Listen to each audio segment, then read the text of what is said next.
Welcome to Yadav food factory. ఈరోజు ఇంకొక మంచి రెసిపీతో మీ ముందుకు వచ్చానండి. అదే వచ్చేసి మిరియాల చారు. ఇది నార్మల్గా మనం రైస్లో తిన్నా కానీ, కోల్డ్, కాఫ్, ఫీవర్ ఎలాంటి టైంలో తిన్నా కానీ చాలా యూస్ఫుల్ అవుతుంది ప్రతి ఒక్కరికి, చిన్నపిల్లల నుంచి పెద్దవాళ్ళ వరకు. మరి ఇంకా లేట్ చేయకుండా చూసేద్దాం. దీనికోసం నేను ఇప్పుడు కడాయిలో జీలకర్ర, అలాగే ఎండుమిరపకాయలు, నెక్స్ట్ వచ్చేసి మిరపకాయలు, నెక్స్ట్ వచ్చేసి గార్లిక్ అన్నమాట, వెల్లుల్లి రెబ్బలు వేసి ఫ్రై చేస్తున్నానండి. ఇవి లైట్గా ఫ్రై అయిన తర్వాత మనము మిక్సీ పట్టుకోవాలండి. ఒక మంచి పేస్ట్ అయ్యేలాగా మనం ఇవన్నీ మిక్సీ పట్టుకోవాలి. జీలకర్ర, ఎండుమిరపకాయలు, మిరియాలు, అలాగే వెల్లుల్లి రెబ్బలు. అయితే మిరియాలు ఎక్కువ క్వాంటిటీ తీసుకోవద్దండి, కడుపులో మంట వచ్చిద్ది. సో కొంచెం తక్కువ క్వాంటిటీ తీసుకోండి.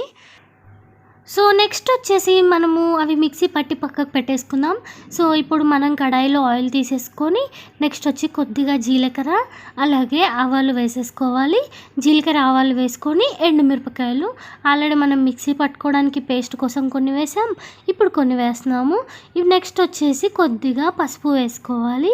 పసుపు వేసిన తర్వాత జింజర్ గార్లిక్ పేస్ట్, అలాగే కర్రీ లీవ్స్, కరివేపాకు, అల్లం వెల్లుల్లి పేస్ట్, కరివేపాకు, నెక్స్ట్ ఒక్క టమాటో అండి, చిన్న చిన్న ముక్కల కింద కట్ చేసి ఒక టమాటో వేసి ఇది మెత్తగా అయ్యేంత వరకు ఫ్రై చేసుకోవాలి. నెక్స్ట్ చింతపండు గుజ్జు తీసి మనం ఇందులో యాడ్ చేసుకోవాలండి. చింతపండు గుజ్జు మనం ముందుగా మిక్సీ పట్టుకున్న ఏదైతే మిరియాల కారం ఉందో ఆ కారంని ఇందులో వేసేసి సో మనకి చారుకి సరిపడన్ని వాటర్ అనేవి యాడ్ చేసుకోవాలి. సో నెక్స్ట్ వచ్చేసి ఈ రసంకి సరిపడేంత సో ఉప్పు కూడా, సాల్ట్ కూడా వేసేసుకొని కలిపేసుకోవాలండి. నేను కొద్దిగా స్పైసీగా ఉండాలి, కోల్డ్ తొందరగా తగ్గాలి అనేసి కొద్దిగా కారం వేశాను. అది ఆప్షనల్, మీరు కావాలంటే వేసుకోవచ్చు, లేకపోతే లేదు. ఒక 5 to 10 minutes మనం ఇది బాగా మరిగేంత వరకు మరగబెట్టుకోవాలి. ఫైనల్గా కొత్తిమీర కానీ పుదీనాతో కానీ గార్నిష్ చేసుకొని ఒక 5 to 10 minutes అనేది మనము ఇది బాగా మరగబెట్టుకోవాలి. సో మరగబెట్టిన తర్వాత వేడి అన్నంలో వేడి మిరియాల చారు వేసుకొని తింటే ఒకే దెబ్బకండి చిటికెలో మనకి జలుబు, దగ్గు, జ్వరం అన్నీ తక్కువైపోతాయి. ఒకసారి ట్రై చేయండి.